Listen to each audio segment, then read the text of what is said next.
Olá, meu povo, olá, apaixonado por TV, olá, você que gosta do conteúdo que eu trago aqui no canal do YouTube TV Saudades. Muito obrigado. Estou passando para te fazer um convite. Não, mas antes do convite, deixa eu te fazer um pedido. Você que gosta das entrevistas que eu trago, você que gosta do conteúdo que eu faço, por favor, me ajude a fazer o canal crescer. É muito importante para mim e que meu canal cresça para trazer sempre conteúdos melhores para vocês. Então, você que gosta, por favor, vai lá, comente, compartilhe, divulgue, se inscreva, dê like. Like é importante, gente. Eu preciso de like.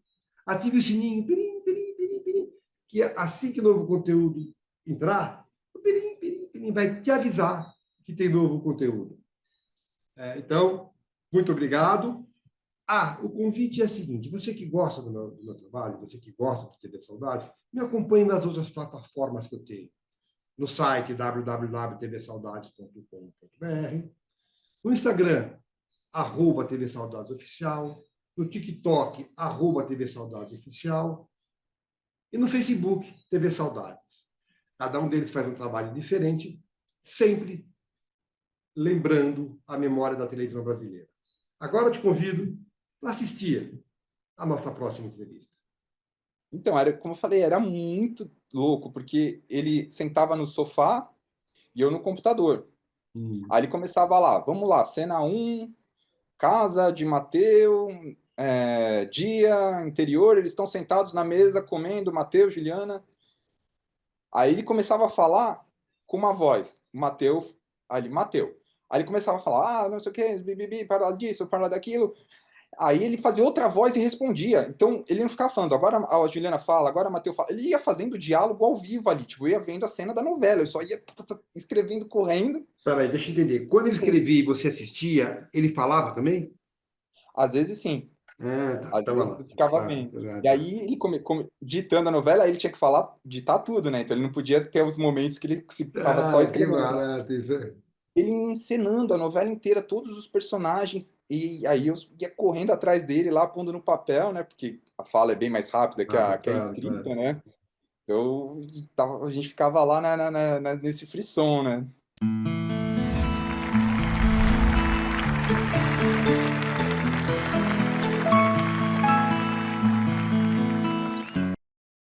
Olá, saudadistas.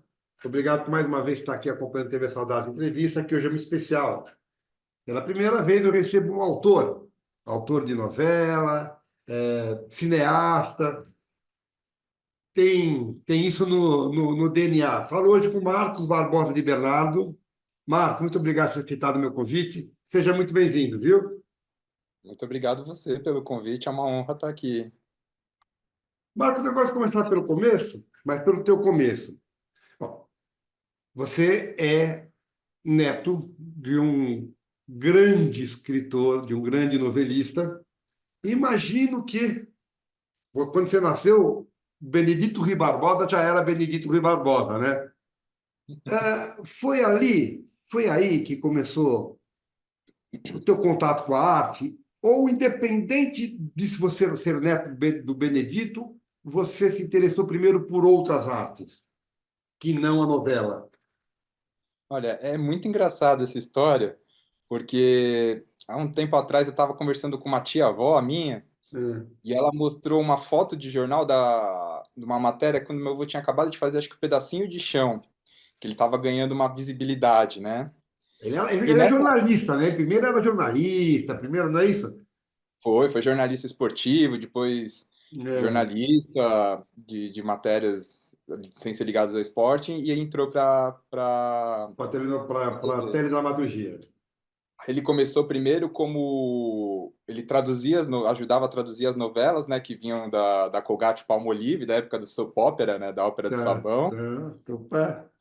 E aí quando eles quiseram começar a criar o texto deles mesmo, ele começou com Somos Todos Irmãos, né, É. lá pro tempo da Tupi, lá para trás, né? Estava contando lá do meu pedacinho de chão.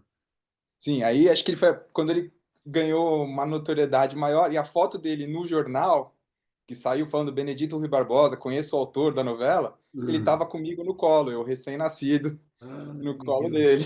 que barato. E assim, ele sempre me induziu aí para esse lado da arte, né? Não tenho o que falar. Eu chegava da escola, aprendendo a ler as primeiras palavras, ele pegava, me dava um livro, aí depois vinha perguntar o que eu achei, conversava sobre o livro. Aí eu fui, comecei a aprender literatura com ele. Então começou com Monteiro Lobato, depois eu comecei a gostar de ficção, ele mandou o Isaac Asimov, e aí ele contava as histórias do robô. Então a Ah, gente sempre dividiu esse amor assim pela escrita, né? então foi E eu mesmo através, foi por causa dele, mas através de literatura e telenovela que você, a lembrança mais remota de arte, tá? Agora, Marcos,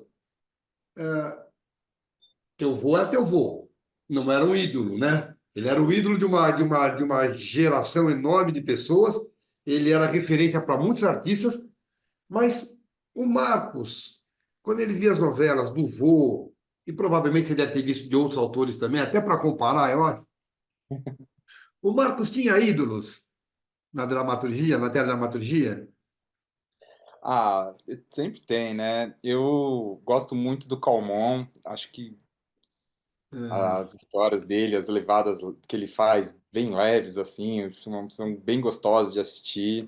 Ah, Eu gostava muito, ai, que agora vai me fugir o nome, sempre que eu tento lembrar, do Gabos Mendes, Cassiano? as novelas do Cassiano, as novelas dele sempre engraçadas, né, as comédias.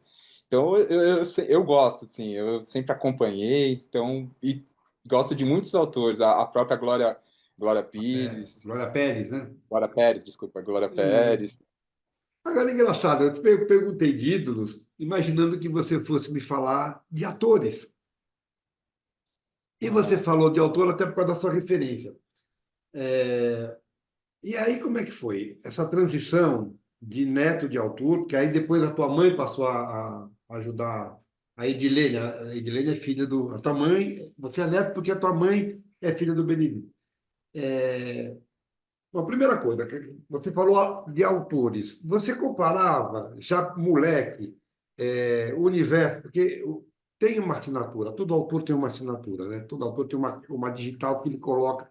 Você criança, você fazia essas comparações? Você via a digital diferente de cada autor, esse que você citou, do Calmon, do Cassiano, da Glória?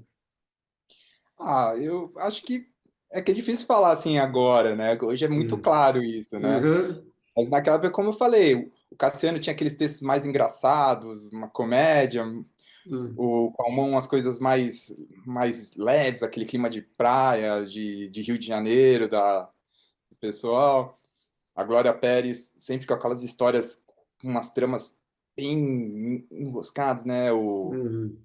Então, acaba que eu percebi, assim. Então, era um gosto, era como ir numa locadora e falar, hoje é comédia, hoje é É. terror, hoje é suspense. Tinha um pouco disso.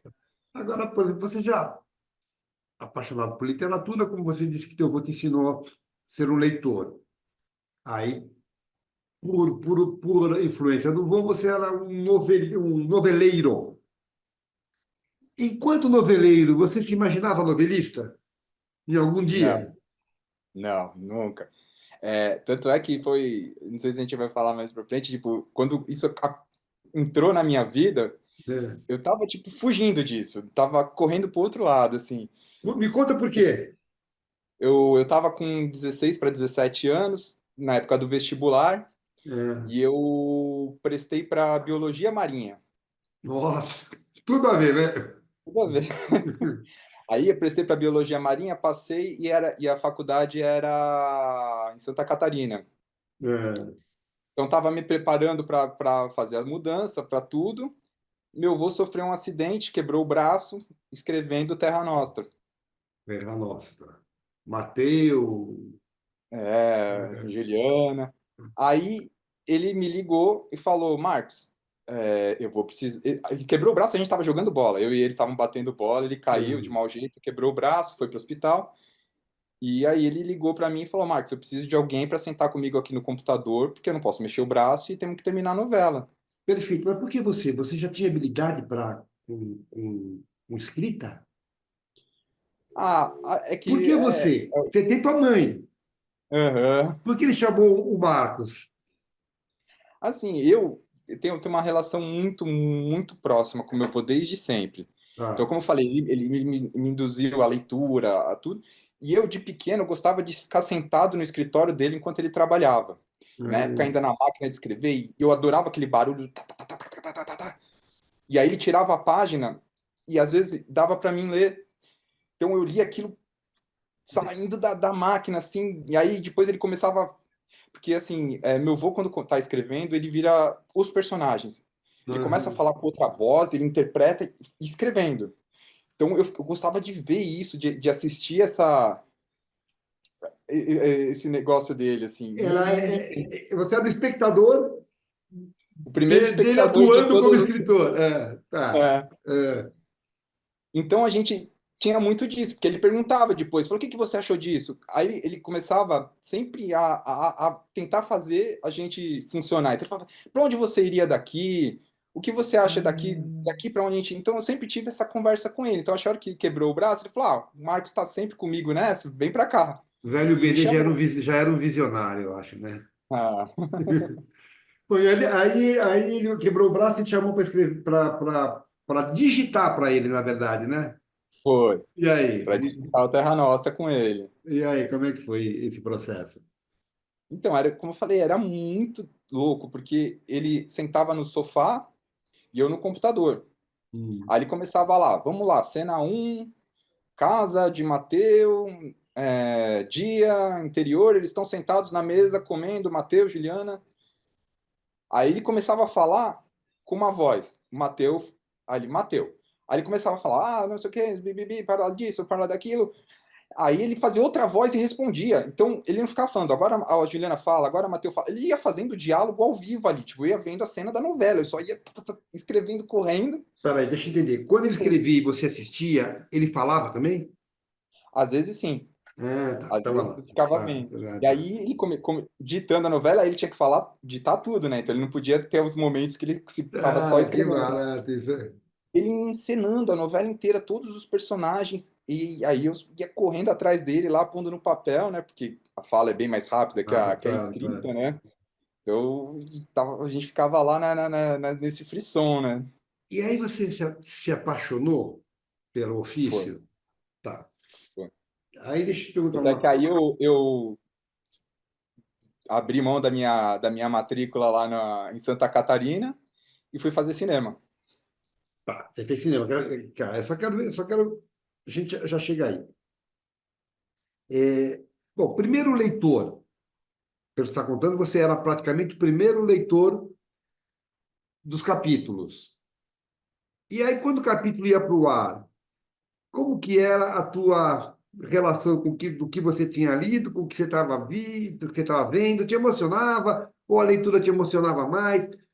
Qual era o envolvimento maior, Marcos? Ao ler ou ao ver o que você tinha lido? Eu gostava mais de ler, né? Porque a hora que você lê, É. você está criando na sua cabeça toda uma realidade. Aí, às Então, vezes, aquilo pegava mais forte em mim do que a hora que eu via a cena, de repente, não era tudo que eu tinha imaginado. Era muito é, engraçado isso. tá. E aí, em determinado momento, você passou bom, foi estudar cinema, vamos lá, foi estudar cinema. Já vislumbrando uma carreira como autor e diretor de cinema. Você chegou a fazer cinema? Trabalhei bastante com curtas-metragens, fiz alguns curtas. Tá, Depois trabalhei na produção de um filme lá na Noruega, tá, que está em fase de finalização. tá. E fiz os textos das novelas junto com o meu avô e com a minha mãe, com a minha tia, né? Tá. Desculpa, eu não tenho aqui. Você é nascido onde e que idade você tem? Eu tenho 42 anos, Hum, nasci aqui em São Paulo mesmo. tá, tá. E tudo isso, mais ou menos, Terra Nostra foi em que ano que você começou a escrever? A Terra Nostra eu tava com 16, putz, de cabeça Bem, assim eu não vou saber. 26 anos. 26 É, anos. Tá. Bom, aí depois o teu avô ficou com mais idade, mas a obra dele toda hora refeita. Tá no ar uma novela dele. Quem está escrevendo? é meu primo, o Bruno Luperi. Tá. Bom, e aí você passou a ser chamado para reescrever. Aí a gente já começa a entrar numa. O tempo passa, o mundo muda e algumas transformações precisam ser feitas. Que nem agora, por exemplo, no Renascer, no original, o personagem é Buba, né? O personagem da Buba É, era hermafrodita. sim. Eles, vocês, não sei quem, resolveram transformar num trans. Teu avô aprova isso? Ou teu avô é Olha, reticente em relação a isso ainda? assim, é muito doido falar disso, porque o pessoal tem uma visão do meu avô, de um cara mais fechado, Hum, assim, mas ele tem a cabeça muito aberta para a história. Então, se a tá. história faz sentido, se tem um porquê, você pode botar o que você quiser ali. Então, Mas eu não tenho essa visão. A minha visão é, como autor, de repente mexer em obra. Os autores não gostam muito, né? é. Mas modernizar, tudo bem, normal. Desculpa te interromper, mas continua. Não, não, sim. Sim, por exemplo, o Sim, a Moça e o Cabocla e o Paraíso foram reescritas, mantendo toda o texto original dele. Ele leu, aprovou tudo. Já quando foi o Pedacinho de Chão que eu fiz com ele, eu cheguei com uma proposta diferente. Falei, avô, essa novela antiga, o que você acha da gente mudar Aquela do Fagundes, você está falando. isso, Você trouxe, Fagundes? você trouxe uma caracterização diferente, um pouco mais de humor, né? Você trouxe um pouco mais de humor, não foi isso? Foi, assim, aí foi a parte do cinema que eu estudei. Eu falei, Uhum. "Putz, isso daqui lembra muito aqueles filmes italianos, sabe? Fellini, aquela vila da Itália, todo mundo naquela confusão. E aí eu mostrei para ele e ele falou, tá, vamos fazer, eu embarco nessa. E aí Tá, chamou o Luiz Fernando, o diretor, que a hora que viu também, a gente não tinha falado nada, só mandou o texto para ele. Ele tá. mandou um e-mail e falou assim, você sabe que isso aí é Fellini, né? Ele Que a falou gente para vai fazer. você. É. Foi. Aí foi, pô, perfeito, estamos na mesma sintonia. E E aí veio. Fellini é uma inspiração mesmo? Ah, é. Tá. Sim, sim. Tá, nós estávamos falando do teu vô. Vamos lá. Então, aí ele entrou, foi. O Pantanal, ele acompanhou também das mudanças que teve. A gente fazia a supervisão do texto, né? Então É. foi bacana. Agora, o Renascer em si, ele não está conseguindo mais acompanhar tanto. Então, Tá, ele não tem uma opinião, assim, muito definida. tá. A gente, quando ele assiste, ele gosta, fala, mas assim, é o que você falou, a gente sabe, percebe que ele tá meio assim, Tá, não, tá, não tá. era isso que eu faria, não era por esse caminho que eu iria. Ah, entendi. É porque tem que modernizar, né? Tem que atualizar. Eu, particularmente, acho que. Essa é uma opinião minha, tá? Tem que modernizar, tem que atualizar, mas tem algumas coisas que é complicado mexer. Bom, mas, enfim, vamos lá. Continuando aqui. E aí você escreve ou escreveu coisas que não são remakes, coisas tuas? A Globo, alguma outra emissora, você teve ideias, tem ideias? Como é que foi isso? Ou você fez só as coisas do teu vô? Não, eu cheguei a apresentar 4 projetos próprios, solos meus, lá na Globo, só que estava na transição da direção de novelas, tudo, e aí eles estavam estudando, aí mas foi na época que saiu quem era o diretor de novelas Era o da época, Silvio? Era o Silvio? Silvio de Abreu, foi. Tá, Foi bem nessa época que ele saiu. Então, ele tá, saiu, aí entrou o novo, aí falou, "Ó, vou começar a ver", aí veio a pandemia, aí eles brecaram tudo. tá. E aí foi na pandemia que eu percebi que minha saúde estava indo muito mal, e aí eu resolvi dar um tempo nisso tudo, pedir para segurar tudo. A gente vai falar disso, dessa transição, mas eu quero saber o seguinte: você não deixou de ser dramaturgo. Você agregou outras coisas que a gente vai falar disso, mas você agregou. Você ainda pensa em escrever novelas? Você ainda pensa em fazer cinema? Como é que é isso na tua cabeça, Marcos? Escrever para mim é um hábito diário. Eu todo Tá. dia tento algumas horas do meu dia e escrevo, assim, porque senão a minha cabeça fica poluída, assim, a ideia Certo. vem o tempo todo. Então, de vez em quando, tem que sentar e tirar da cabeça. Então, eu tenho cadernos e cadernos, eu gosto de escrever à mão primeiro, então cadernos Tá. e cadernos e cadernos com histórias aí. Eu não consigo abrir mão disso ainda. A gente vai falar de todas essas questões, mas eu quero continuar um pouquinho aqui, se você se incomodar.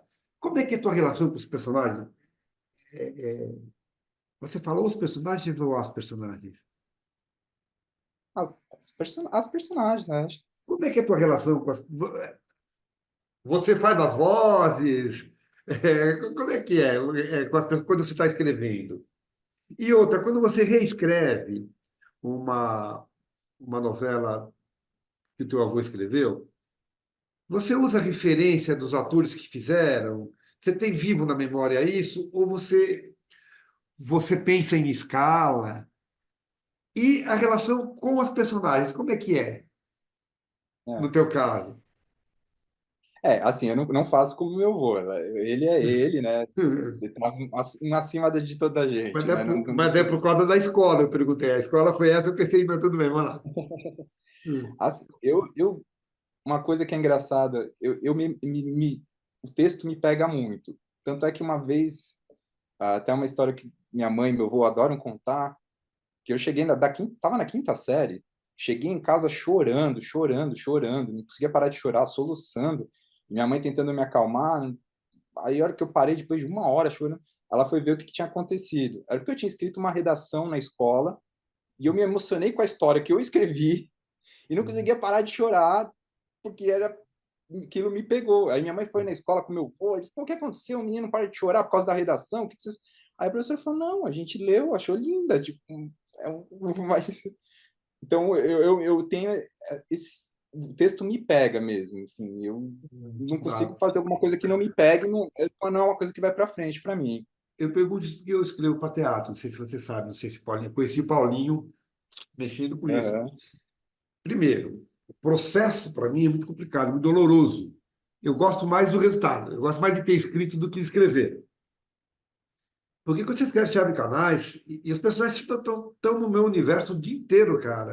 É muito louco. Agora, continuando nisso, o ator é importante para você ou o personagem é o importante para você?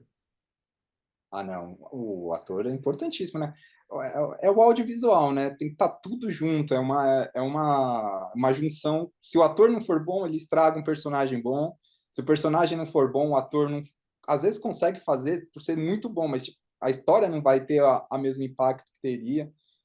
Então, acho que todo mundo ali, até o cara da música, o cara da luz, é uma obra conjunta de todo mundo, né? Agora, é claro que eu não vou cometer indelicadeza de te pedir para apontar, mas você já se surpreendeu positivamente e já se decepcionou com alguma atuação em trabalho seu?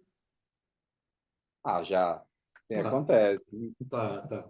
Bom, aí, Marcos estava falando da pandemia, você levou o projeto, foi uma conjunção de fatos, né? Pandemia, troca de comando no núcleo e se viu doente.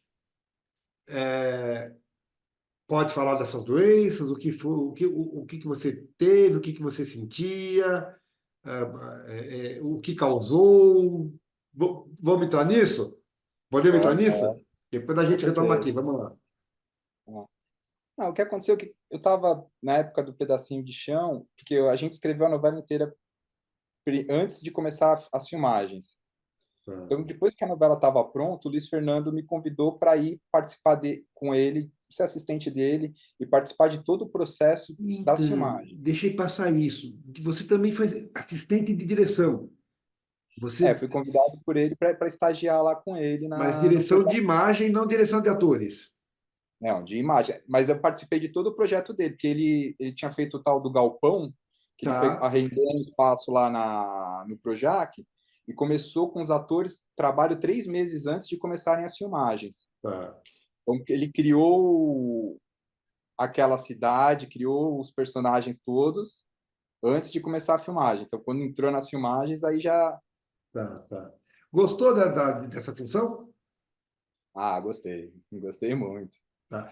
Eu te interrompi porque eu tinha deixado passar esse detalhe que você foi assistente de direção e fez mais de uma assistência, né? É, na novela, essa foi a única, Tá, né? Depois, com o cinema, eu participei de algumas de outros projetos. tá. Mas você estava falando da, do começo do processo aí todo. Então, aí, como estava na novela, porque eu comecei que, de repente, eu comia e passava mal. Tudo que eu comia me fazia mal. Hum, E eu comia e tinha que pôr para fora, muita dor, a minha barriga distendia muito.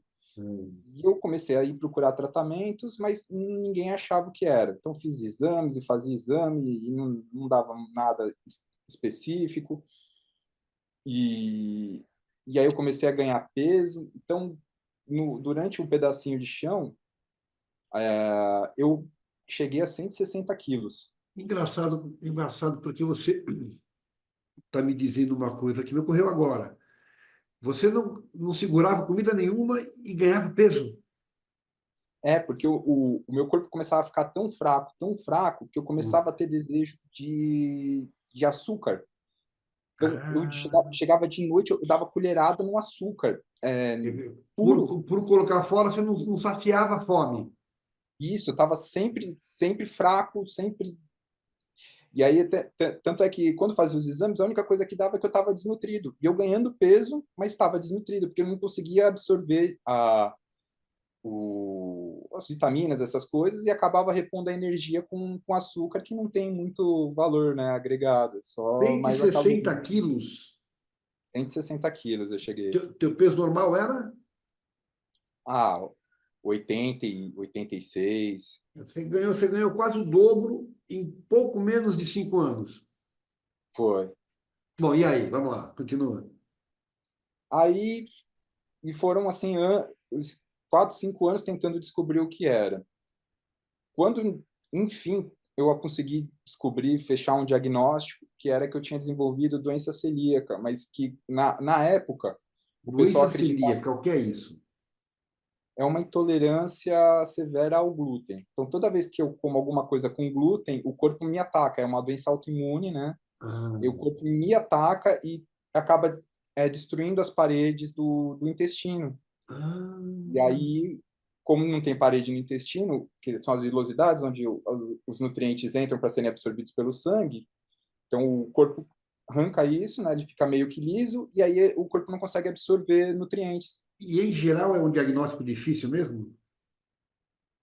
Agora está mais simples. Na época que eu estava, eles estavam começando os estudos porque eles acreditavam que você nascia celíaco. Nós Então, estamos falando de quantos anos atrás, Marcos? tinha uns 14, 13 anos atrás. Tá. Então, então não havia estudos desenvolvidos a respeito disso ainda. Tinham, mas não tanto aqui no Brasil. Tanto é que cheguei aí em especialistas porque meu pai, coitado, ele passava a noite em lan house pesquisando os sintomas que eu tinha para tentar hum, achar um caminho para a gente tratar. Tá. E ele por várias vezes falou, mas é doença celíaca que você tem, bate todos os sintomas, bate tudo. Só que quando a gente chegava nos médicos, especialistas, eles falam, então, mas se você nunca teve isso de criança, não tem como ter agora. Gastros, E né? aí, São gastros, gastro, endócrinos. endócrino, né? A gente foi em tudo que Tá, tá. podia, assim, a gente foi. E aí, uma vez eu estava nos Estados Unidos e passei mal lá. E aí acabei indo num médico de lá, que era um pesquisador, por coincidência. O médico era pesquisador da Clínica Mayo.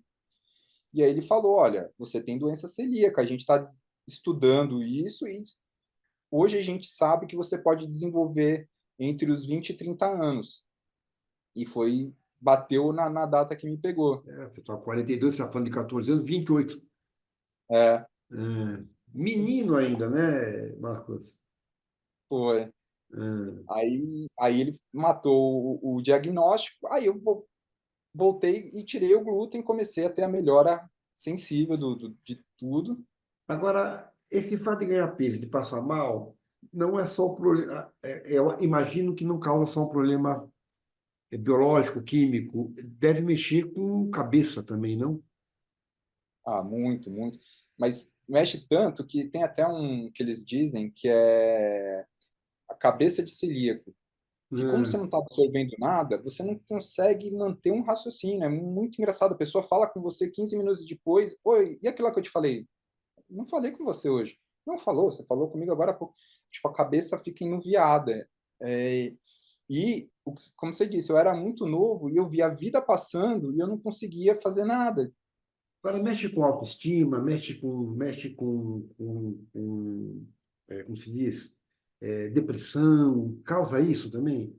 Tá, tá. Cara, porque como eu falei, eu tava vendo todo mundo, a vida de A todo vida mundo indo passar. para frente, e eu Tá, tava ali trancado olhando pela janela as pessoas. Eu tá, tá, não tava acompanhando. tá. E aí juntou que em 2017 meu pai também faleceu, que estava comigo procurando, me dando todo o suporte, foi embora de repente. Tua avó também faleceu antes disso, né? Minha avó faleceu no final de 2014, Tudo isso logo mexeu após com o você? muito. Como eu disse, eu e meu avô, a gente somos muito próximos e a minha avó não era diferente. Eu vivia na Claro. casa deles. Meu fim de semana era ir para casa dos meus avós, Vó sempre férias é era vó, ir né? passear com eles. Era o É. que eu adorava fazer. Então, na hora que a minha avó acabou indo embora, é um vazio assim que Seu processo já tinha começado, esse processo de doença, da doença celíaca. sim, Em meio a esse processo, você perdeu a avó e perdeu o pai, foi isso? foi, Puta, puta, é foda, né? né? E assim, e na sequência, meu pai faleceu em novembro de 2017. É, Em janeiro, porque quando a morte dele foi meio súbita, né? Ele me ligou numa sexta-feira e falou: Marcos, eu fiz xixi, saiu sangue. Meu pai nunca foi para o hospital. Eu tô é, meio com medo, me leva no hospital. Aí a gente foi com ele para o hospital, falou: ah, não, tá com uma infecção de urina, 3 dias de antibiótico, ele vai estar bom. é.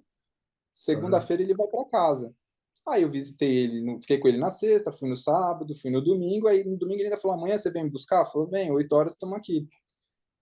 E aí a gente saiu para ir buscar ele, ligaram do hospital, falaram: vem para o hospital que a gente precisa falar com vocês. Eu falei: deu alguma coisa errada, vamos precisar fazer uma cirurgia.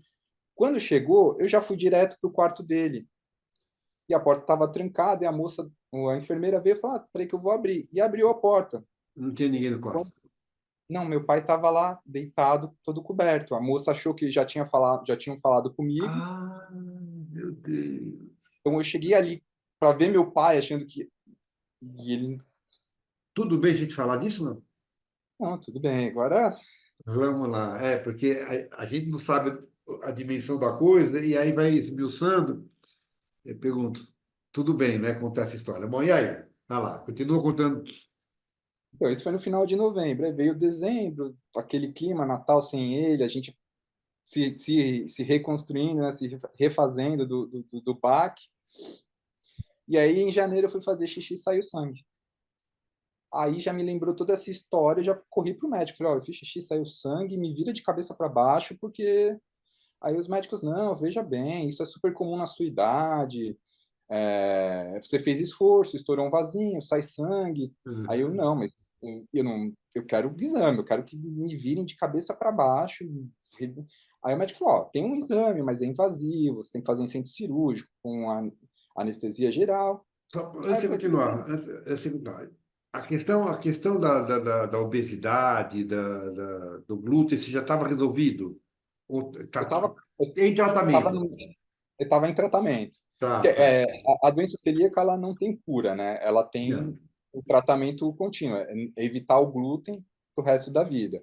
tá. Então, eu estava evitando o glúten, estava começando a recuperar a Peso. absorção normal dos nutrientes, estava ganhando força, então estava começando a fazer um pouco de atividade física, tudo. Aí teve sangramento, o médico falou: ah, você está fazendo exercício, o exercício acontece.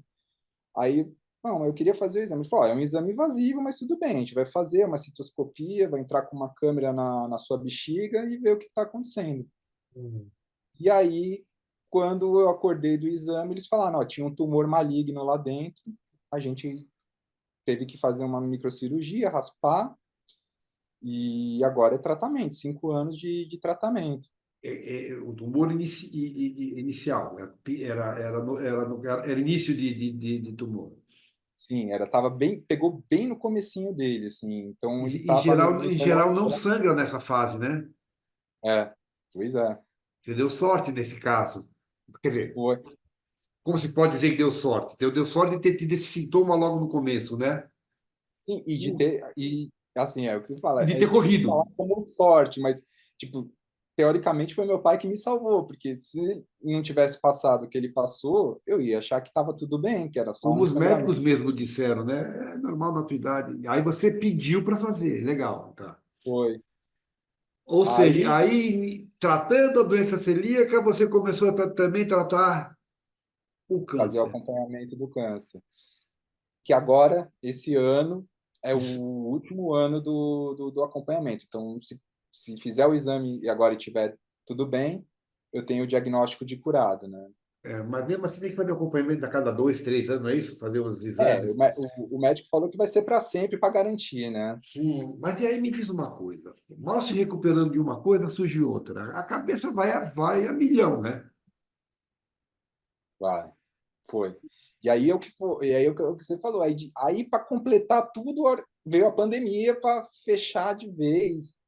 E aí aquela morbidade toda, né? Por todo mundo, as pessoas morrendo, ninguém sabia direito o que, como, por quê. E aí falaram, os obesos são fatores de risco. Aí eu já tinha reduzido um pouco de peso, nessa época eu já estava com 140, 130 quilos, mas ainda falei, pô, agora que eu tratei uma coisa, tratei a outra. Você tinha a obesidade e você tinha a coisa do A tumor, né? Que aí que comorbidade do estava tumor. entrado. Quer dizer, comorbidades eram agravantes para a Covid, né? Você não chegou a ter, graças a Deus. Não, graças a Deus, não. Só tive depois que já, Que quase em tá, 2022, quando já tá. estava mais tranquilo. E aí foi quando você resolveu é, é, fazer bom, a dieta, que você teve que fazer obrigatoriamente por causa do glúten. Para perder peso, você foi fazer atividade física? Então, foi o que eu falei. Quando eu vi que a obesidade era um fator de risco, como você disse, a cabeça assim tava de tanta pancada que tinha tomado, tava muito ruim. Aí fechou tudo, ainda se olhava na rua, não via ninguém.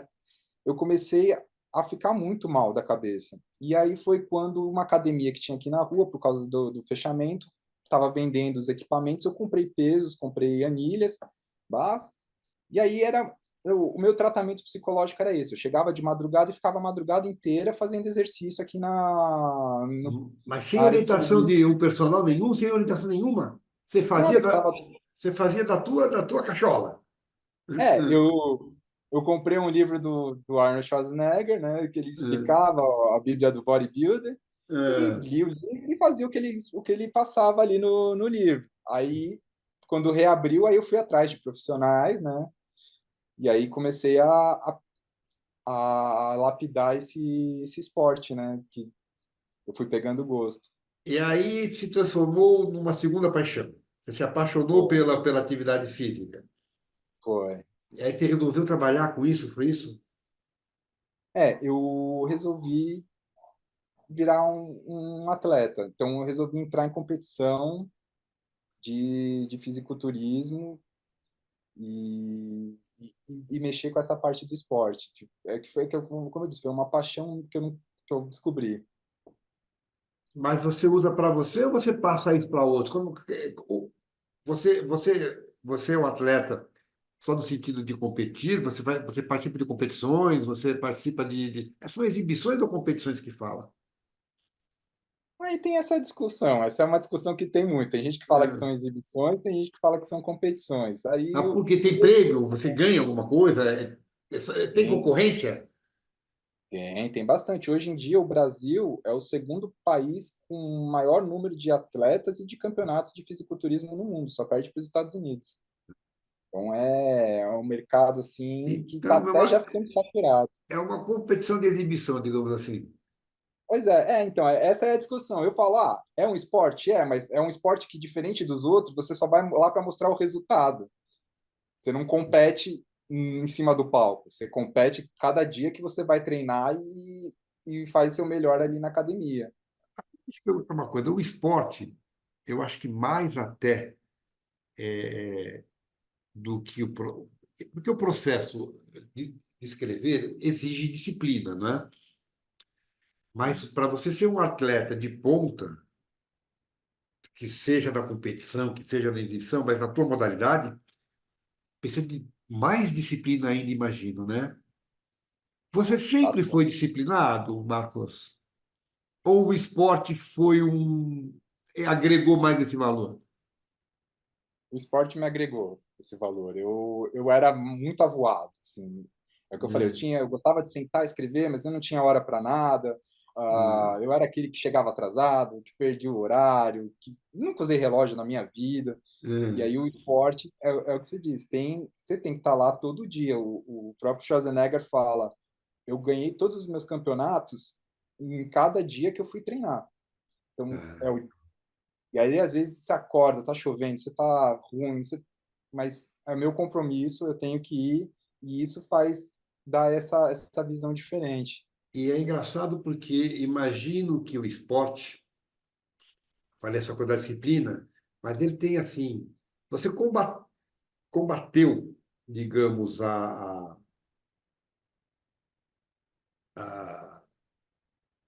como a depressão, jogando toda a energia.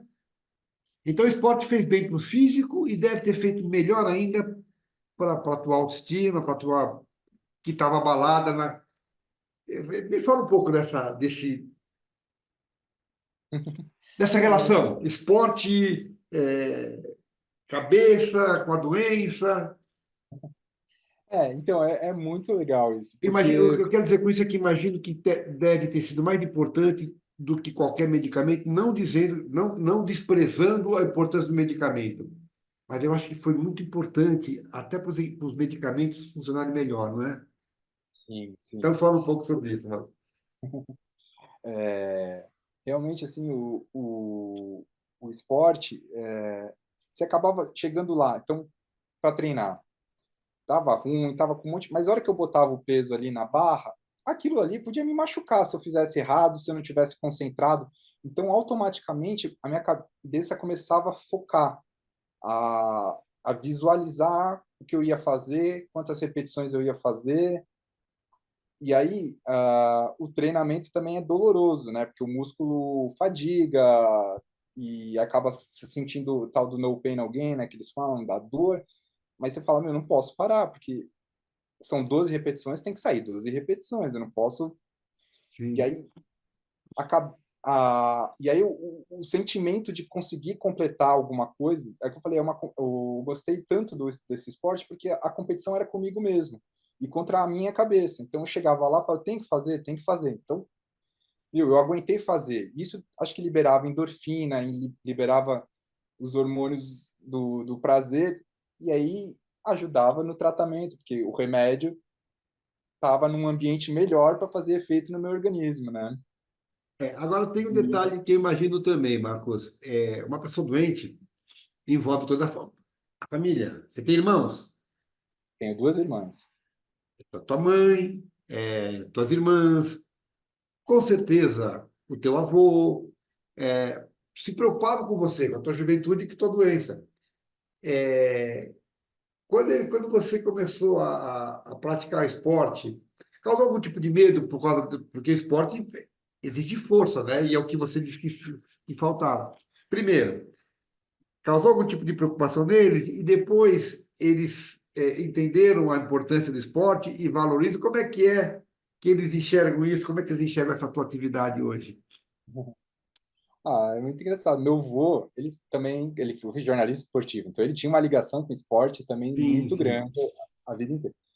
E ele era uma pessoa mais inconformada com eu estar ganhando peso. Na época que eu comecei a ganhar peso, que eu fiquei grande, ele todo dia falava, Marco, você não pode fazer isso, você não pode, você tem que fazer alguma coisa, vai andando, sobe escada. Ele sempre insistia. Então, quando ele viu eu começar a voltar a ser eu, a emagrecer e tudo, ficou super feliz, né? Foi... E minha mãe, não tenho o que falar, tipo, o apoio que ela me deu quando ela viu, aí falou, mas você tá gostando? Eu falei, tô. Você quer fazer isso? Cara, então vai que eu vou segurar as pontas para você por um tempo, até você começar a deslanchar na área. Então, e é o que você falou, tipo, tá todo mundo vendo eu voltando a ser eu, porque era uma pessoa triste, uma pessoa que não falava com ninguém, que ficava trancada a maior parte do dia no quarto, né? E aí mudou, voltei a sair.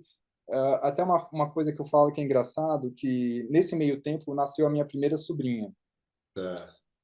E quando ela tinha uns 5, 6 anos, ela falava que o tio Marcos é gordo, o tio Marcos não faz nada.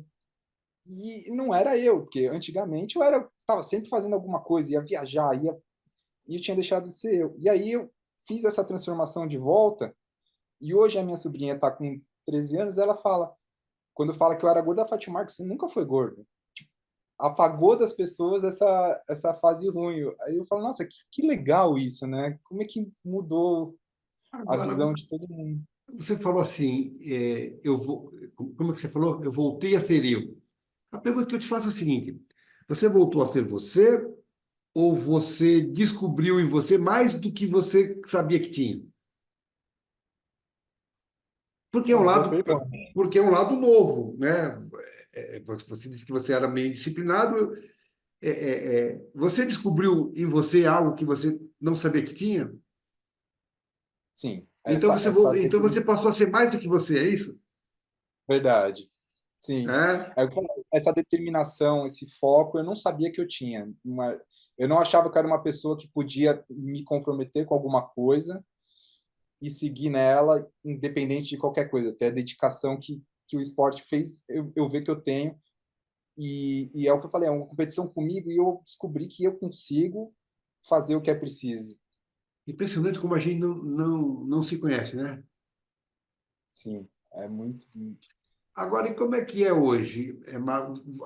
Você pratica, você compete, e é um esporte engraçado, porque boa parte dos esportes chega a uma determinada idade e você tem que parar, né?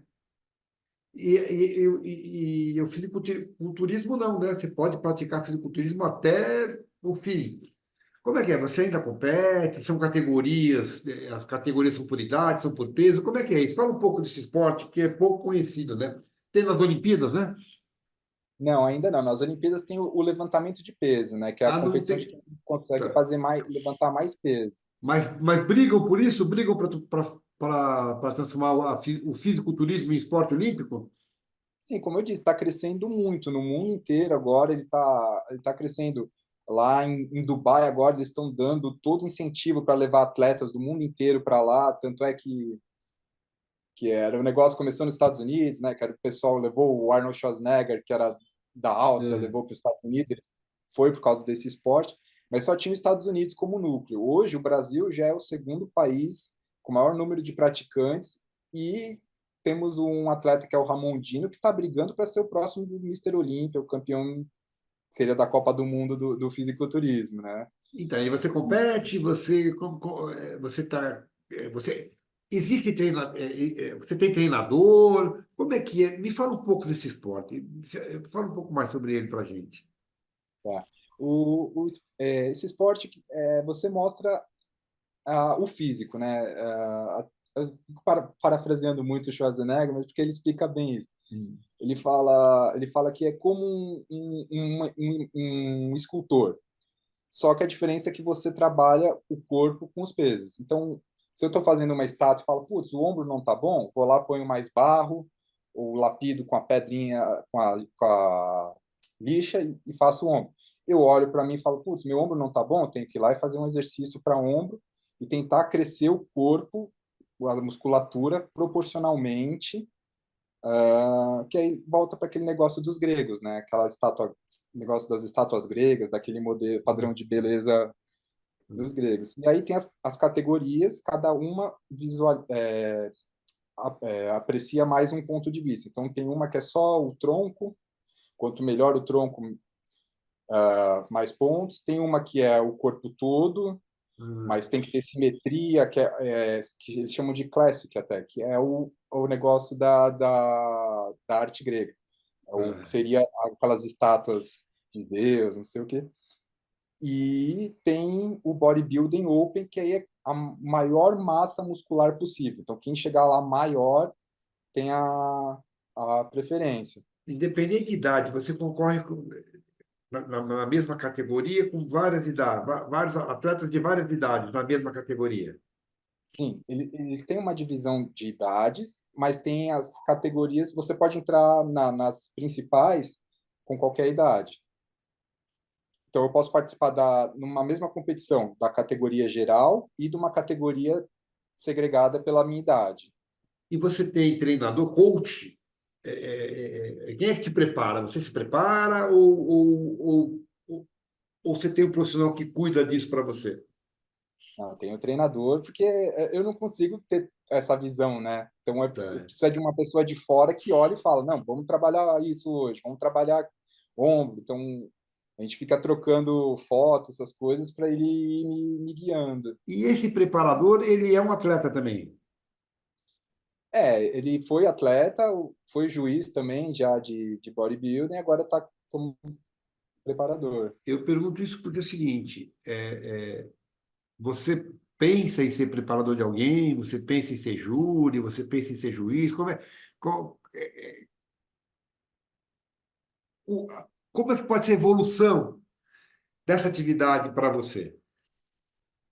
Você No já pensa momento nisso? no momento eu estou focado nas competições, em participar como O atleta. atleta, tá.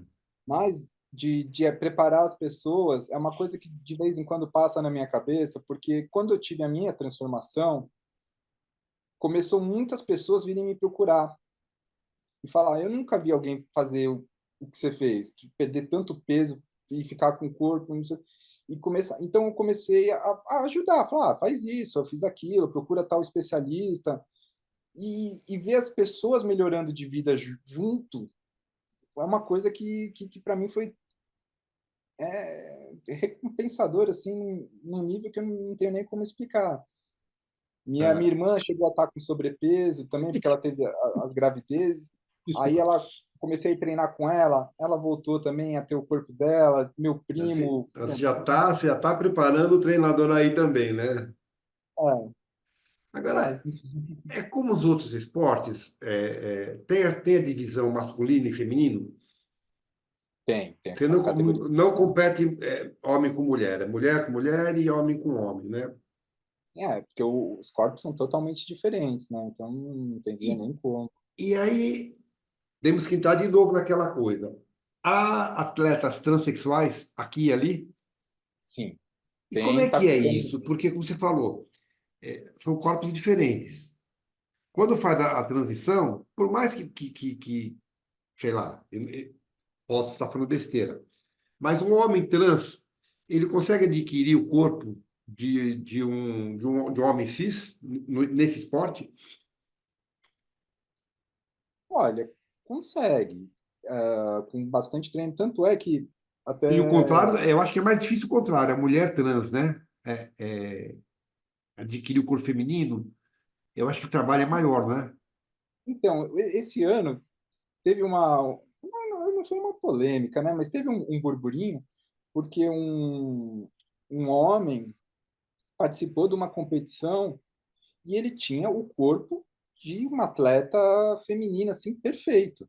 Ele, Então, peraí, ele era mulher trans? ele era. Agora você vai me confundir um pouquinho. Ele era. A mulher trans é o homem que fez Isso, a ele era transição. mulher trans. Ele era mulher Tá, trans. tá, E tá. com o corpo, assim, de De literalmente mulher. mulher. E por causa dele, agora, esse ano, vai ter a primeira competição com categoria trans também. Isso é interessante. Vai ser criada uma categoria especial para os trans. Sim, eles estão vendo como eles vão agregar esse pessoal no esporte, porque a ideia é unir todo mundo e não segregar, né? Então eles estão vendo Mas qual no é esporte individual eu acho que é mais fácil você fazer a categoria, né? Em esporte coletivo vai ser uma discussão eterna, né?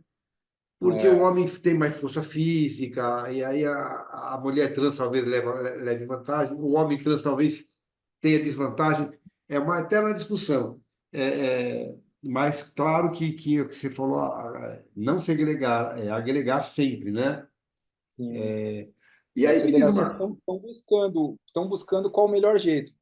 Unir a masculino e feminino, ser um modelo de corpo, ter uma categoria Dentro especial. de cada, é Então, interessante. eles estão buscando. Esse ano, eles resolveram fazer a primeira competição de pessoas trans. Então, vamos ver como é que vai ser a resposta. Agora me diz uma coisa, Marcos, você treina todo dia? Todo dia. Quantas horas por dia? E outra coisa, é diferente em período de competição e em período de manutenção? Você está sempre inscrito em competição? Me fala um pouco disso. Então, eu estou no comecinho, então estou focando a fazer uma ou duas competições por ano. Então, eu tento juntar as datas bem próximas de uma da outra, Tá. porque a gente divide em dois períodos a musculação, que é o booking, que é ganhar massa, então você come mais, você tem mais força, você treina mais por mais tempo.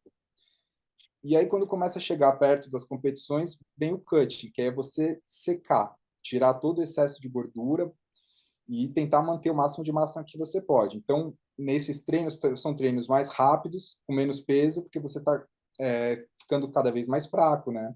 Sim. Então, eu optei por fazer competições sempre juntas, porque aí eu só faço esse processo uma vez no ano, para não desgastar o corpo, porque eu também sou um atleta natural, ou seja, eu nunca tomei nenhum tipo de hormônio, nunca fiz nenhum tipo de tratamento. E Então, talvez no teu caso nem pudesse, né? é, provavelmente não, porque falam que o hormônio é um catabolizador para o câncer, né? Então, Sim, sim. assim, nem passa de jeito nenhum na minha cabeça. Só que o atleta natural é um pouco mais complicado, porque os hormônios acabam fazendo seu corpo segurar mais massa muscular durante os períodos de cutting, de corte de gordura. Então, se eu ficar fazendo muito esse vai e vem para participar de várias competições no ano, vai acabar bagunçando muito mais a minha saúde. E como comecei tudo isso por causa da saúde, eu Uhum. acabei tendo Optando por cuidar da saúde. sim, não quero abrir mão da saúde de jeito nenhum. E essas competições, elas são regionais, nacionais, estaduais, mundiais? Como é que é? Como é que é a divisão de torneios, digamos assim? É bem igual qualquer esporte, assim. Então tem as municipais, as regionais, vale vaga para as nacionais, aí vale Ah, vaga para as internacionais, e o ah. objetivo final é o Mister Olímpia, que é a maior competição que é a Copa do Mundo do fisiculturismo, né? E ganhar ou ter uma boa posição rende, rentável financeiramente? Como é que é isso? São prêmios em dinheiro, são prêmios em troféu, são prêmios em quê? São prêmios. Tem competições que são prêmios em dinheiro, tem competições que são troféu, medalha, suplementos, né? Proteína, caseína, essas coisas. Então tem essa variação. É como eu disse, hoje tem o atleta o Ramon Dino, que vai ser o próximo Mister Olímpia, só estamos esperando Brasileiro? brasileiro, lá Ah. do Acre. Até o pessoal brinca, fala que é o dinossauro do Acre. Ah. Falam que hoje ele ganha assim quase uma casa dos 3 dígitos. Ah. Então, e assim, a história dele também é fantástica. É um cara que comia 4 cartelas de ovo por dia porque não tinha dinheiro para comer mais nada, né? Agora, você está numa fase hoje de investir ou já de capitalizar? Estou investindo ainda não, porque eu participei só de uma competição, a primeira, fui bem, fiquei no top 5 de dezenas de pessoas que estavam, mas ainda não me rendeu patrocínio, essas coisas, né? Continuo E aí, nessa luta. o que estimula? É, melhorar para ganhar prêmio ou melhorar para melhorar fisicamente mesmo? Para mim é fisicamente. É que eu falei, a minha disputa é comigo. Eu nunca tinha participado da competição. Quando eu subi no palco, eu não estava preocupado com ninguém que estava ali do meu lado. Na minha cabeça era, cara, eu estava com 160 quilos, estava com o corpo mais feio que eu já vi na vida. E hoje eu estou aqui, tipo, mostrando meu Quanto está corpo. pesando hoje? Hoje, agora eu tô no final do cutting, eu tô com 91. Porque o músculo pesa também, né? Então você deve estar com o corpo, ou seja, você recuperou teu peso. Foi, eu cheguei a 80 quilos, de 160 eu cheguei em 80, que é Hum. meu peso para competição. Então, a hora que eu for subir no palco, eu vou baixar desses 92 para 80, 79, nessa faixa. Você pesava 80 sem músculo, você tem que pesar 80 com músculo. Você tem que ser, É, teoricamente, mais magro, né? Você enxuga, enxuga e... Agora diz uma coisa, todo esporte, esse esporte, imagino que ele deve dar uma consciência do corpo mais do que qualquer outro, né? Agora, todo esporte, por exemplo, se é um esporte que você ganha velocidade, você perde força. Se é um esporte que você ganha força, você perde velocidade. Se você pode ganhar agilidade sem ganhar velocidade. Esse é um esporte de modelação. sim, Ele não te dá mais força, ele te dá mais músculo. sim, Ele isso é muito modela o legal. corpo. É.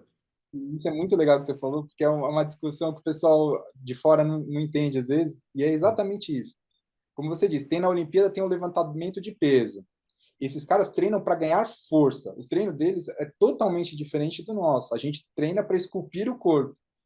Então, É. se você for ver, às vezes um cara da Olimpíada de 1,70 m com 50 quilos É levanta mais. quase o triplo de peso do que eu vou conseguir fazer, tendo É. 1,80 m e 90 quilos. Porque são treinamentos totalmente diferentes. Então, a força acaba vindo, mas não é um treinamento específico para força. E quem faz o treinamento específico de força tem muito mais força do que a gente, geralmente. E se você pensar bem, olha só, olha a loucura se você pensar bem, é uma arte, porque é esculpir o corpo, né? Sim, Só que em vez de usar martelo cinzel. você usa peso, usa, né?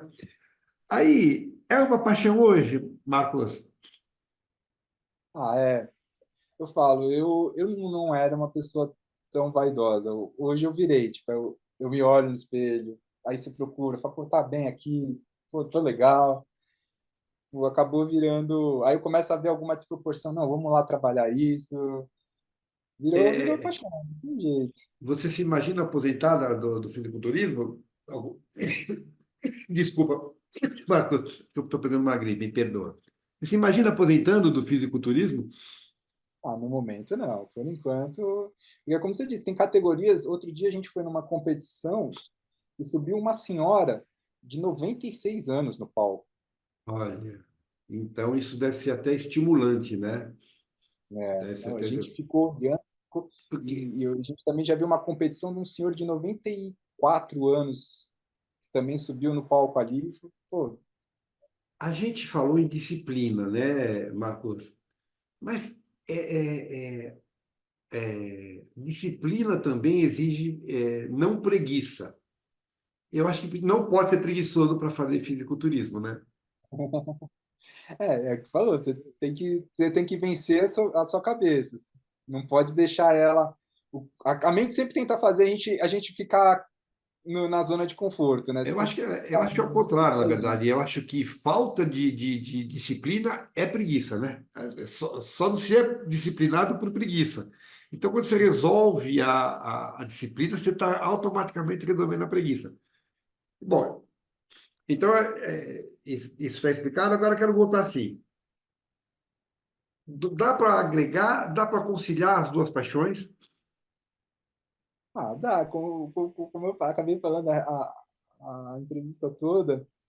A gente tem aí o Arnold Schwarzenegger, que era Hum. fisiculturista, ator, o Sylvester Stallone, que era fisiculturista, ator e escritor, né? Então, Porque como tem você, exemplos de pessoas. porque como você disse, você está investindo, né? Eu não sei como é que é, mas você precisa. ganhar para investir. E o que te dá esse ganho tem que ser trabalho, né? Sim. E aí você tem projetos. Primeiro, é o seguinte, quero saber de você o seguinte: aqueles projetos que você entregou lá quando você descobriu a doença, estão parados? Você mexeu nisso? Como é que está aquilo? Eu tô, como eu falei, eu tô sempre escrevendo. Ou projetos novos, ou às vezes vem ideias daquelas histórias que já estavam, eu vou agregando, acrescentando, então eu não consigo parar com a escrita. Os Mas projetos aqueles três que você entregou morreram lá. foi o que aconteceu. Eles pediram para segurar. Quando ele voltou a produção a todo ritmo, eu pedi para segurar. Falei, ó, e aí tá nessa daí de voltar a conversar. A gente estava tentando ver, porque agora também teve essa mudança durante a pandemia, que os streamings começaram a chegar também com produções novas, investir em produção.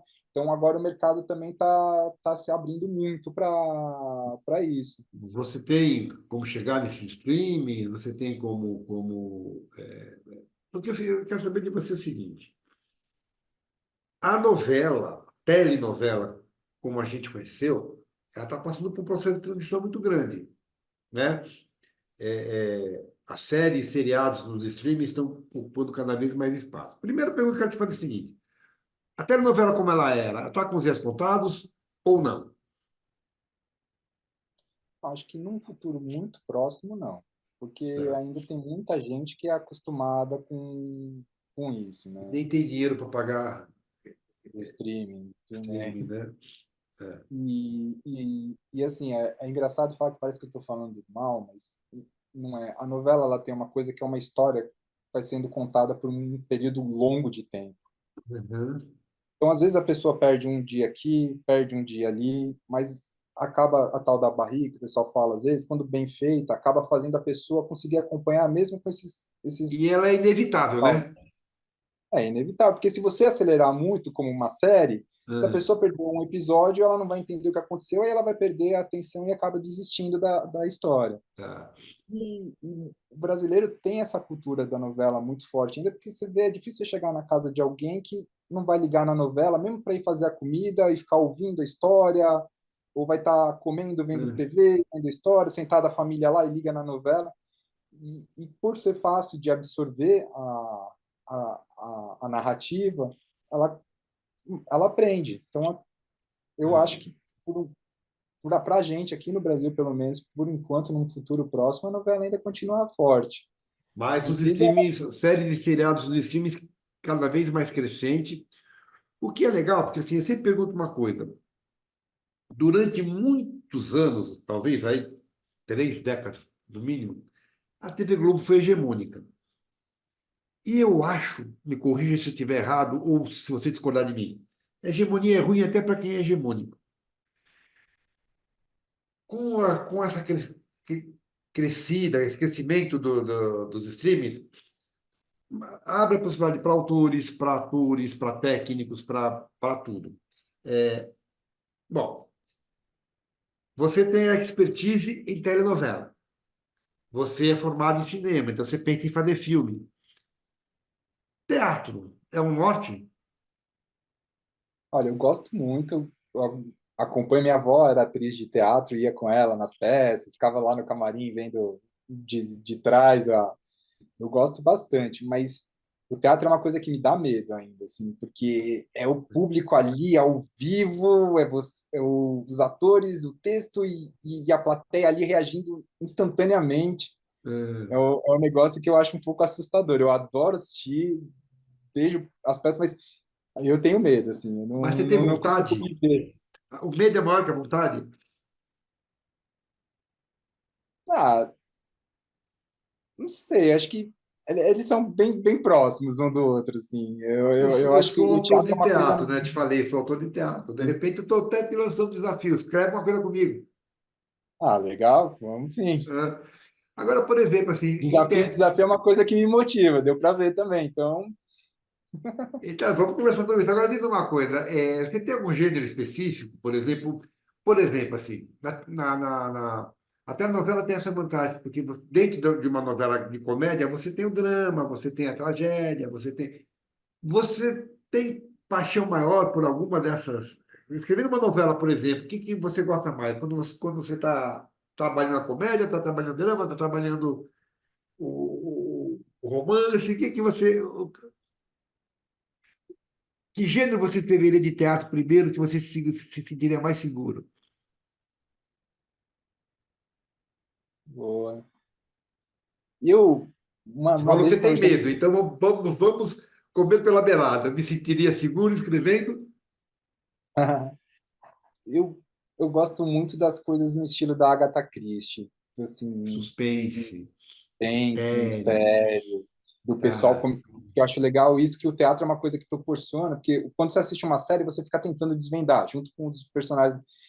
E eu fico imaginando isso no teatro, assim, na época que o pessoal ia assistir essas peças, e vendo e pensando, pô, o que será que está acontecendo? E criando, e ainda assim com toda a limitação que o teatro tem, que ao mesmo tempo não tem, né? Tipo, o cenário é aquele, tudo, mas ao mesmo tempo você pode fazer qualquer coisa ali e vira verdade. Então, acho, acho que seria o que eu gostaria, assim, de tá.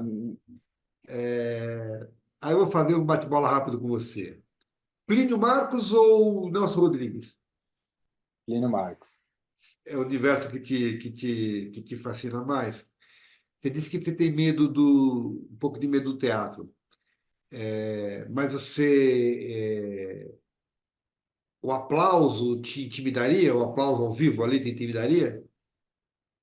Não, não um aplauso, é o que eu falei, tipo, o que seria mais seria essa reação imediata do público, sabe? Você não tem tempo para se acertar, tipo, Então, de repente, é a reação esperada não vem, te assustaria? sim, Mas seria mais e quando vem imagina tipo, e quando viesse uma reação inesperada? Porque acontece muito. A reação esperada é uma delícia. Mas quando vem uma reação que você não espera, positiva ou negativa, ela te move. É engraçado. É, deixa eu ver o que mais dirigir teatro. Você arriscaria? ó, eu ia ter que estudar bastante, porque eu falei, você está trabalhando com uma coisa muito, tipo, abstrata, Hum. diferente do cinema da novela. Ah, eu quero uma igreja. Você vai lá numa igreja e filma a cena na igreja. Pô, eu quero uma igreja no teatro. Você vai botar uma luz, e aí essa luz vai ser a igreja, e o cara vai falar não sei o que, já pode estar na rua. Eu acho assim que tem que ter, é um trabalho de construção de todo o mise-en-scène, assim, que eu hoje não me sinto capaz de fazer, assim, de chegar nessa abstração para trazer história para Você, frente. você já escreveu cena de alguém matando e alguém morrendo? Já, já. O que que é mais gostoso? Matar o personagem ou morrer como personagem? Matar o personagem qual personagem te seduz mais? Aquele que mata ou aquele que morre? Independente de ser vilão, porque pode matar um vilão, pode matar um mocinho, sei lá, né? É. Ah, eu acho legal o quem morre por causa daquele negócio de você não poder ter amor pelo personagem. E às vezes você está É. escrevendo e você fala, não, eu não quero que ele morra, eu não quero que ele morra, mas tipo, ele tem que morrer na história, e ele morre. Aí você fala, "Pô, mas eu acho Porque, legal essa relação que você acaba tendo com o personagem. Você fala, não quero, não quero, não quero, mas a história não deixa eu ir para o outro lado, ela tá me puxando para isso. porque a gente estava falando, né? Negócio da televisão, o alcance da televisão é muito maior. É, é, você se adaptaria a trabalhar com um alcance menor? Resposta imediata, mas um alcance menor. É completamente diferente, eu acho, né, Marcos? Sim, é o que eu falei, seria um desafio totalmente novo, e é o que eu gosto. O desafio me atrai. Já que a gente falou em desafio, por exemplo, falamos em teatro, literatura. Você faz? Já pensou em fazer? Aí eu tenho alguns começos assim de histórias. Meu avô gostava muito de brincar disso comigo. Até uns anos atrás, ele pedia para eu escrever como se estivesse escrevendo um livro para mostrar para ele as histórias. Mas ficcional, Marcos? Ficção, ficção. Porque escrever um livro sobre tuas experiências pessoais, ou escrever um livro sobre fisiculturismo, é, é, é, é o norte também? Ou escrever é ficção? Eu gosto de brincar com vidas. Eu gosto desse negócio da imaginação, né? Eu gosto É. dessa criação. Mas já falaram a respeito, se eu teria pensado já, se eu tenho interesse, porque é o que, como eu disse, motivou muita gente. Então, o pessoal às vezes fala, pô, você tinha que contar a história para mais pessoas, você tinha que mostrar mais para mais pessoas que dá para fazer o que você fez, que é uma coisa possível. E aí, às vezes eu penso, mas eu não levei muito para frente ainda.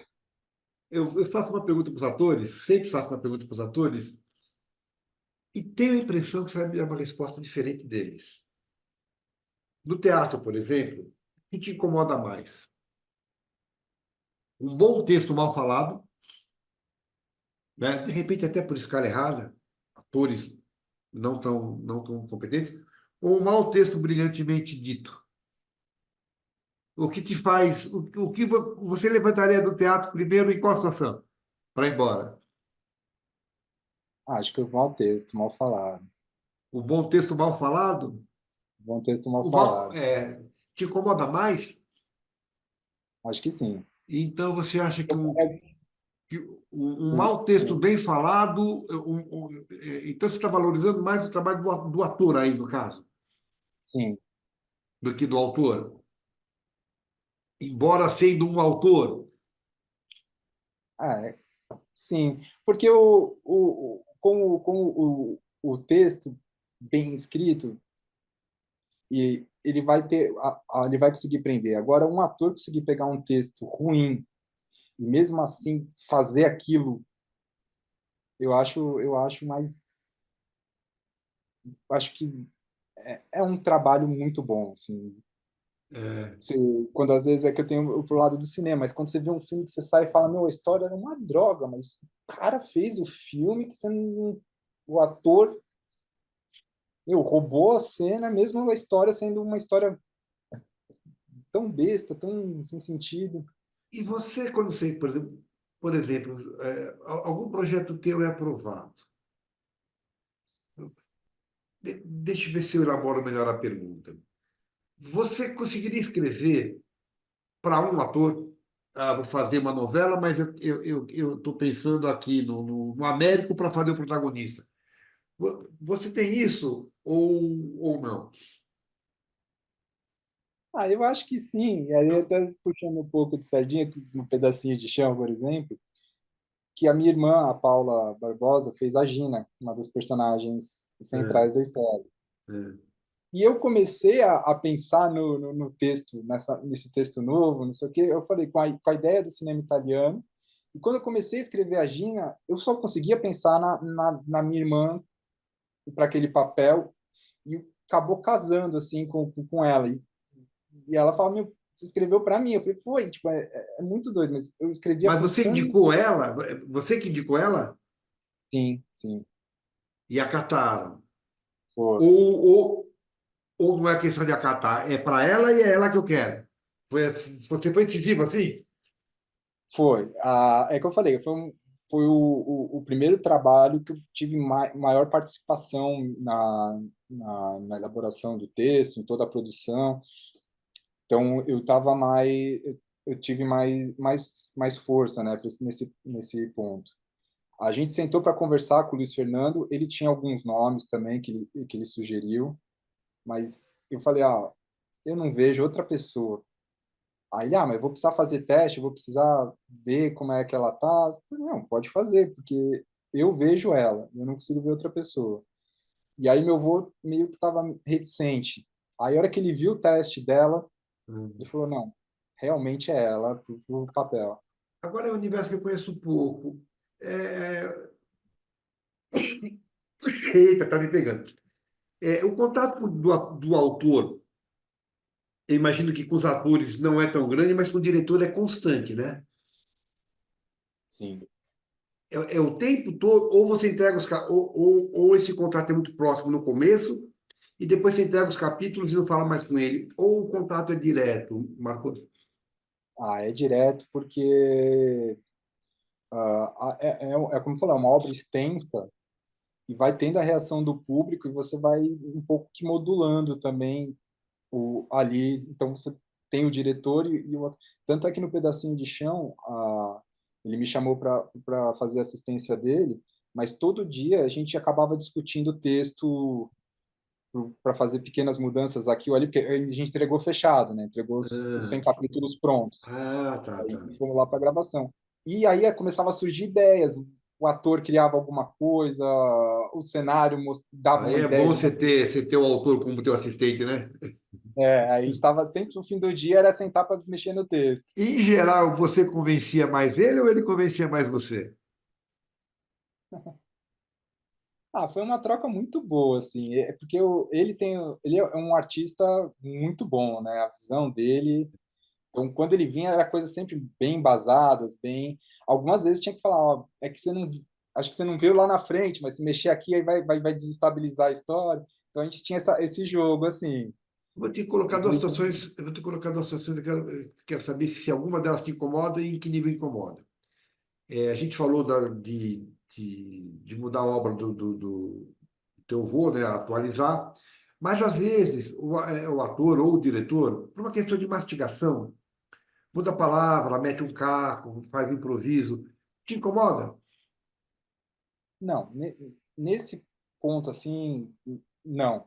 O que incomoda, às vezes, que a gente às vezes teve uns probleminhas assim, é o ator mudar Sentido. a, o sentido. Porque ele está lendo ali na hora. Ele tá indo, no máximo, ele leu 5 capítulos na frente daquilo que está sendo gravado. A gente já sabe lá na frente. Então, de repente, uma fala que ele mudar aqui vai chocar com a história ali na frente. Aí isso me incomoda. Até que às vezes aconteceu no pedacinho de chão, a gente chamou o ator lá, falou, vamos conversar, vamos tomar um café, ó, a história vai acontecer.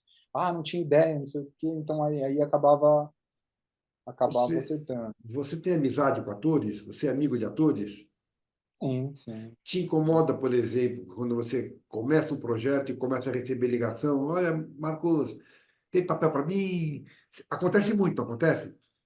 Te Acontece. incomoda ou você encara isso de boa, o cara oferecendo o trabalho dele? Como é que você Eu lidar com encaro, isso? eu encaro numa boa, assim. É o que é engraçado é que às vezes eles não entendem que a gente não tem tanto poder de Poder. decisão assim. Que nem quando para pôr minha irmã ali foi uma briga. O outro personagem que a gente acabou brigando também para pôr ali, que falou, não, a gente pensou nele, foi o Rodrigo Lombardi. Mas os outros, o diretor veio e falou, não, são esses que eu quero, são esses que eu decidi, e tá tudo bem, vamos lá, né? E aí, às vezes eles não entendem, às vezes o cara liga, pô, tem como ajudar? Eu gostaria muito, mas não depende só de mim, né? Nesse caso, Marcos, é mais fácil indicar ou vetar? Você tem poder de veto? Eu nunca usei, Nunca assim, precisou, mas você acha nunca precisei. que o autor, com esse cara. Porque normalmente, numa atividade dessa, se trabalha com muita gente. Imagino que se crie muito afetos e alguns desafetos. Você, você tem algum desafeto e você acha que o autor tem esse poder de veto? Olha, eu acho que tem, assim, por histórias que eu já vi do meu avô, de acompanhar ele fazendo. Eu não tenho problema, assim, Eu acho que seria muito muito bem. difícil você não conseguir vetar alguém e escrever personagem importante para ele, né? Deve ser, eu acho que isso tem que ser um pouco respeitado, né? Eu acho que isso tem que ser um pouco Assim. respeitado. E Agora, aí eu acho que ainda cai naquele negócio também, mas se o cara for um bom profissional, apesar de eu não gostar dele, ele vai fazer é, aquilo também muito bem feito. tá. Então, eu eu ficaria muito nesse conflito. Eu falo, pô, mas eu estou cerceando o cara porque é uma coisa pessoal minha, não do trabalho dele, aí A eu gente não. tá, a gente tá acabando, mas tem algumas coisas que eu quero saber de você. Por exemplo, é,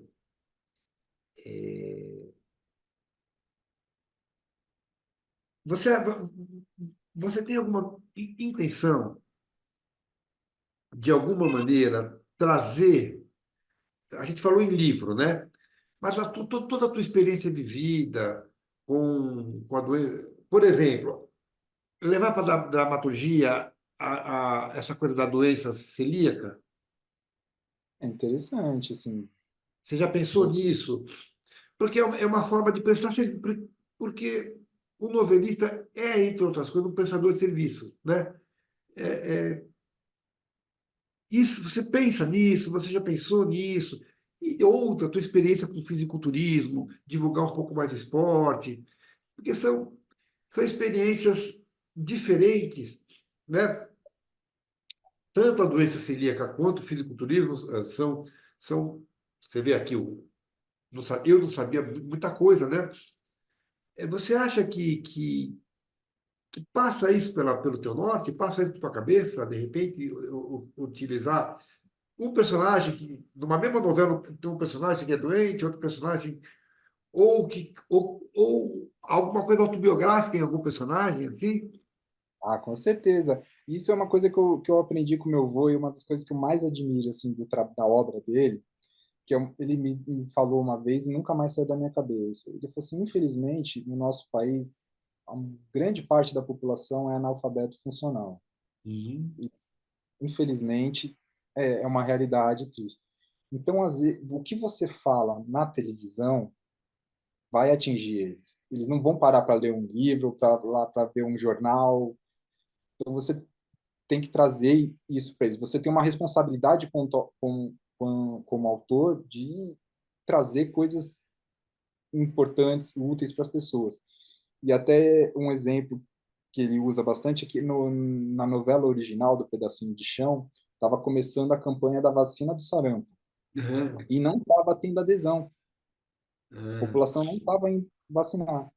E aí ele fez a personagem ter sarampo, quase morrer, e aí chega o médico na cidade e explica que, poxa, se tivesse vacinado a criança, ela não teria corrido risco, e não sei o quê. E falou que no fim da novela ele recebeu uma carta do Ministério da Saúde agradecendo porque a adesão subiu aumentou su... vertiginosamente por causa da história que ele contou na novela dele. Então, trazer esse negócio, porque eu sofri muito por não saber o que eu tinha. Então, trazer isso para alguém se ver e falar, pô, talvez seja isso, e ir atrás, eu acho assim, que é uma coisa que E não sai mesmo, da minha e, cabeça e mesmo uma coisa do câncer, né?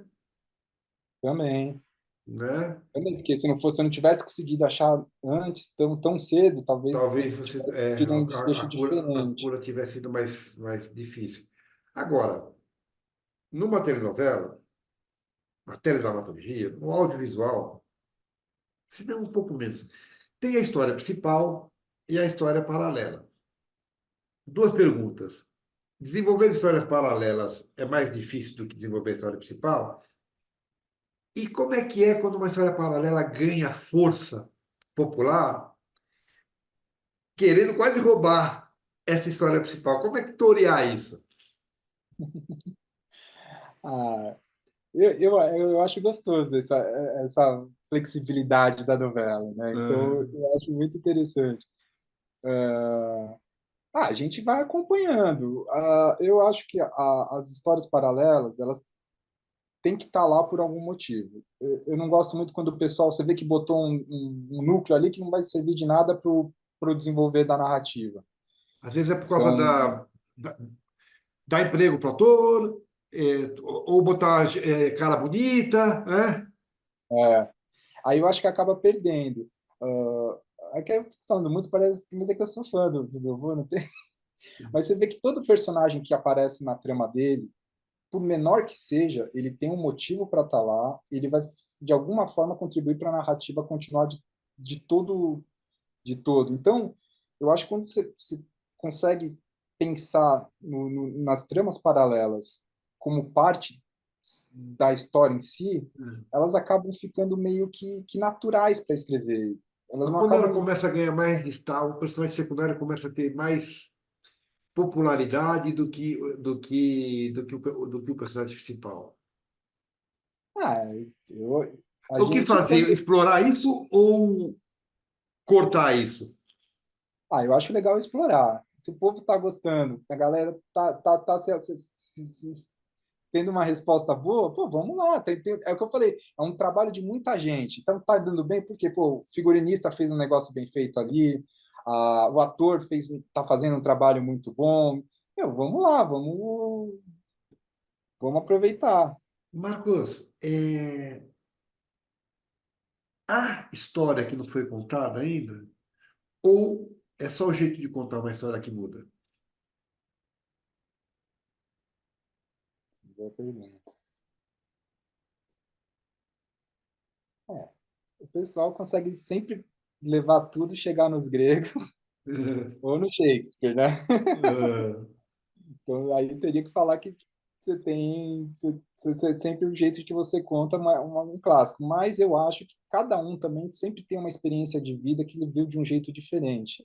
Então, sempre tem um olhar que nunca tiveram sobre aquele ponto de vista. Porque, na verdade, eu acho que dramaturgia, seja no teatro, seja no audiovisual, é a relação humana, né? É. Quantas novelas feitas? Olha, Terra Nossa, Sim, a Moça, Cabocla, Paraíso? Paraíso, Pedacinho de Chão e O Velho Chico, eu fiz supervisão de texto também com meu avô. 6 novelas. O que eu queria te perguntar é o seguinte: você lidou com tantos personagens, né? Acompanhou o teu avô desde de cedo e você estava numa trajetória. Aí o fato, ou dois, te fizeram buscar uma outra trajetória. Se você tivesse seguido uma trajetória só, não tivesse a outra, ou tivesse ido para outra e desistido, você teria uma evolução diferente? É, o que o acúmulo dessas duas trajetórias tão diferentes, né? Que normalmente quem é do esporte não é da cultura, normalmente quem é da cultura não é do esporte. Você conseguiu, por uma contingência, tivesse você não tido a doença, não ido para o esporte e de alguma maneira seguido a tua vida, você seria uma pessoa diferente hoje? Acho que sim, com certeza, porque é o que eu falei, eu aprendi muitas facetas minhas que eu não conhecia através do esporte. Então, e se eu tivesse começado no esporte, também teria todo um lado meu das artes que também eu não teria conhecido, né? Então, se eu É, tivesse ido só por um lado ou só por outro lado, não seria o Marcos que tá aqui hoje, né? um momento, você está dizendo para mim, não vai nenhum glamour aqui, tá? Você está dizendo aqui que, por uma contingência da vida, a doença te tornou mais completo? Sim, com certeza. Que loucura, né? Não é glamour, mas é poético isso, né? É aquela história da pedra no meio do caminho, né? É. Ela tá lá, vai fazer minha vida inteira ser diferente porque tinha uma pedra no meio do caminho. Quem é, hoje, Marcos Barbosa de Bernardo? Mas eu quero que você se olhe, que olhe para dentro de você e me responda com generosidade. Não com o mistério da Agatha Christie. Eu acho que hoje o Marcos é uma pessoa que acredita no futuro. Uma coisa que eu tinha perdido e que o Marcos lá de trás não tinha, e hoje eu acredito no futuro. Eu acredito que você consegue passar por cima dos problemas, os problemas estão ali, mas não para eles vão te derrubar, mas você vai levantar, você vai continuar e eles vão te ajudar a ser cada vez melhor do que você foi antes deles. Tanto é que até um dos fatores quando a gente não conseguiu marcar a primeira vez, que nasceu minha filhinha, de Ah, repente, um mês de UTI, ela ficou internada e hoje está aqui com a gente. Então, tá tudo bem? graças a Deus, está grandona já. Então, ela é o futuro, tá vendo? É. Então, é o futuro que eu não imaginava. Eu cheguei numa época da minha vida que eu não imaginava. Não vou ter filho, não vou conseguir talvez chegar aos 40 anos. e hoje estou com a melhor saúde possível, o melhor físico da minha vida, a minha filhinha aqui comigo. Então, eu acho que o Marcos hoje, por causa de todos os problemas, é alguém que acredita que tudo vai passar, Cheio de planos? cheio de planos. Eu falo por mim. Tomara que eu tenha trazido planos novos para você, né? Te agradeço imensamente o carinho, te agradeço imensamente essa disponibilidade, esse tempo que você perdeu comigo. Espero que você tenha gostado.